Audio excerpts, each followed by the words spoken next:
Pemirsa, PLN Bali meresmikan semeton PLN Mobile di Desa An, Kecamatan Banjarangkan, Kabupaten Klungkung. Desa An merupakan desa percontohan yang 100% warganya sudah mengunduh PLN Mobile. Peresmian semeton PLN Mobile di Desa An Banjarangkan Klungkung dilakukan secara simbolis oleh General Manager WD Bali, Iwayan Udayana bersama Kepala Desa An Wayan Wiraadnyana di Petapan Park Desa An yang bertepatan dengan Hari Listrik Nasional ke-76, Rabu 27 Oktober 2021.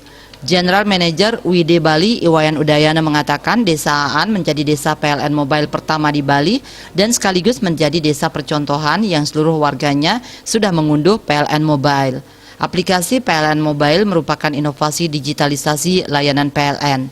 Aplikasi ini sudah diunduh oleh 783 pelanggan yang tersebar di 12 banjar dan 4 dusun, antara lain Dusun Sengkiding, Dusun Swelagiri, Dusun Pasak, dan Dusun Peken Desa An. Wayan menjelaskan PLN Mobile merupakan aplikasi yang ditujukan untuk memberikan pelayanan secara digital kepada pelanggan dengan lebih mudah. Dalam aplikasi ini pelanggan dapat melakukan pembayaran tagihan listrik, pemberian token, menambah daya listrik hingga melakukan pengaduan. Pihaknya berharap Desa An bukan hanya sebagai desa PLN Mobile pertama, tetapi juga sebagai desa yang menerapkan electrifying lifestyle pertama, tidak hanya di Bali tapi juga di seluruh Indonesia.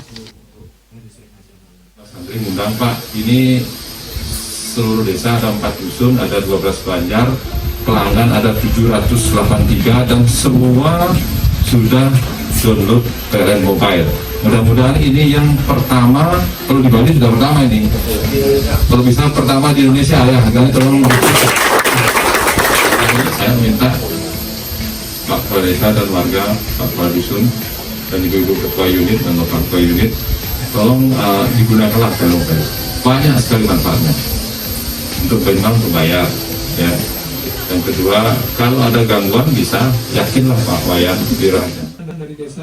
Kepala Desa An Wayan Wiraadnyana menambahkan sosialisasi PLN Mobile ke Desa An membantu memudahkan warga ketika bertransaksi. Dengan adanya sosialisasi PLN Mobile ke warga Desa An secara langsung, tentunya dapat membantu memudahkan warga dalam membuat pengaduan ataupun bertransaksi lewat PLN Mobile. Dalam kesempatan yang sama dilakukan juga pengenalan produk-produk yang dihasilkan oleh Desa An, antara lain produk olahan dari alam seperti sabun kele, madu kele, dan VCO atau Virgin Coconut Oil. Humas PLN melaporkan.